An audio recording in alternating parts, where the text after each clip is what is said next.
Okay, so this is the newest addition to the driveway. I just picked this up last week. It's a 1993 Chevy Silverado 2500. It's got the 6.5 liter diesel in it, a NV 4500.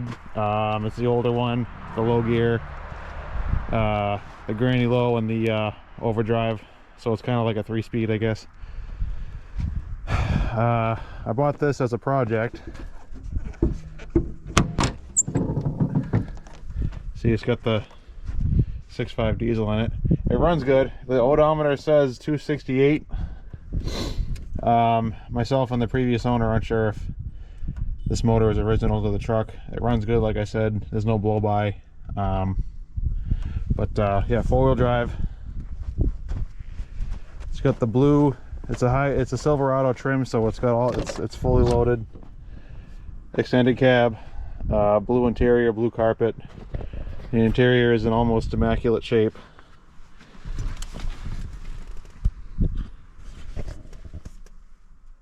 It's got the old NV 4500 4-wheel drive on the floor. Sorry, 264 on the odometer. All the gauges work. It's got a retro sound, I think it's called, aftermarket radio. It's got the dash pad on it. This dash is in good shape. It's got really nice seats in it.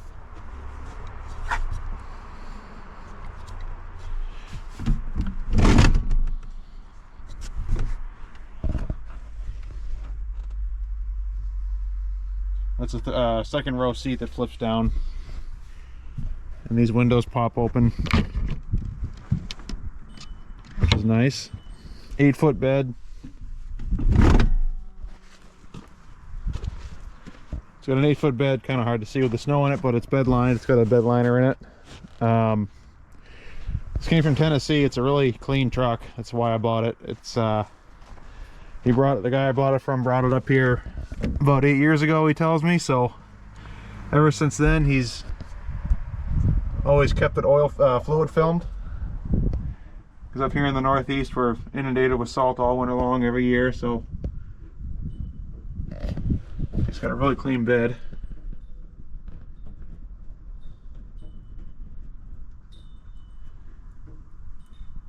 Even the bed sides are clean.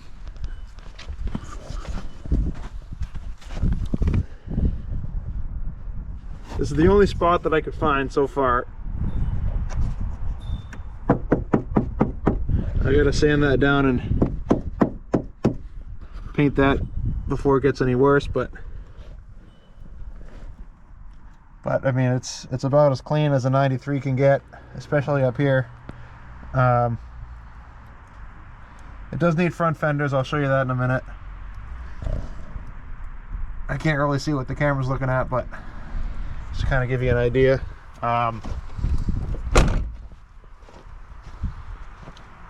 So like I said, it needs 2 front fenders. Underneath these fender flares, it started to rot, which isn't a big deal. I'm pulling the fenders off anyway. The whole nose of this truck is coming right off. You know, the original paint starting to peel a couple different spots. This is the worst of it here, I think, but got the factory fender flares.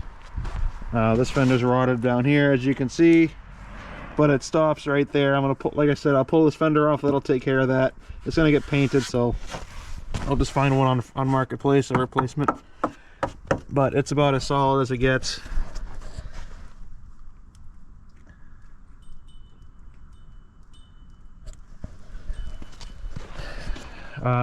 So like I said, 8-foot bed, 4-wheel drive. Now the reason why I picked this truck, well, not that I had very many choices that weren't total rot boxes, but it's a diesel and it's a stick shift, which I wanted, and it's a 4-wheel drive. So the plan for this truck is to pull this motor out and put a 12 valve in it. 12 valve Cummins with a P pump. I know a lot of guys have done it. It's all over YouTube. There isn't a ton of real detailed information on it that I could find. So I've just been spending endless hours on YouTube trying to learn as much as I possibly can. Yeah, so I know they do fit in here. Of course, guys have done it, like I said. As far as I know, you got to swap the radiator out and add an intercooler, and in order to put the intercooler in, you got to cut the core support in a few places. But this should be a lot easier than doing it swapping a gas job into a diesel, obviously, because you don't really got to do too much to the fuel system. And the other good thing is, with this being a stick shift and being a 93, there's almost no computerization to anything, so there's almost no wiring. So this is basically the easiest truck that I could possibly find to do a Cummins swap. I do have to swap out the transmission to either a newer GM NV4500 with the right first gear, because the older NV4500s, they had a lower first gear for the granny gear, and you can't swap out the input shafts without re-gearing the whole transmission because the splines are different. So I got to get a newer NV4500 with the correct input shaft for the Cummins, and then I can mate the transfer case up to it. It's probably going to wind up being a GM a GM NV4500 rather, because I want to make it so I have to swap out the least amount of parts. I want it to look stock. I'm not putting a stack in the bed. I'm not making a pull truck. It's going to be a daily driver. My goal is to make it look like it came out of the factory with a Cummins in it. I want it to be as stock as possible. I don't want to mess with the interior. I might replace the carpet, because the carpet does kind of smell like diesel. I don't know if the guy spilled diesel in here or something, but there's a couple stains down here by the shifter there, but I might replace the carpet. I'm definitely keeping the interior. I'm not putting gauges all over the dashboard. I'm not putting pillar gauges in here. I want it to look as bone stock as possible. And the other thing that I liked about having a diesel that's already a stick shift is I don't have to swap out the column from an automatic. I don't have to swap out the column from an automatic, and the gauge cluster can stay the same. As far as I've learned, these gauges are mechanical, so it'll be easy to adapt the temp sensors and the oil pressure sensor and all that stuff over to the Cummins, I hope. But like I said, I want it to be as if it came out of the factory with a Cummins in it. I don't want to tune it up. I might put an aftermarket turbo on it. I don't know. I want it to be reliable, easy to work on. Yeah, so that's the plan for this truck. I'm gonna do a whole series on this, and then I'm gonna do a series on the square body in there too. That square body's been around for a lot longer than I've been on YouTube, so I didn't start from the beginning with that, of course, but that needs an interior and some other tinkering, so that'll be good to put on a series, and this will be its own separate series. But yeah, so I will be selling. I'm going to try and sell the motor out of it. I don't know how much I'll be able to get for it, how hard it'll be to sell.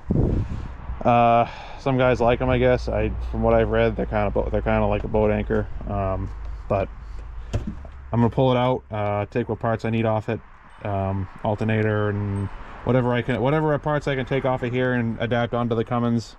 I'm going to do that, and then whatever's left I'll sell, so I can't imagine I'll be getting a whole lot of money for it. The Cummins are at least a few $1,000s for something that doesn't have 1,000,000 miles on it. So whatever money I can get back is going to be advantageous.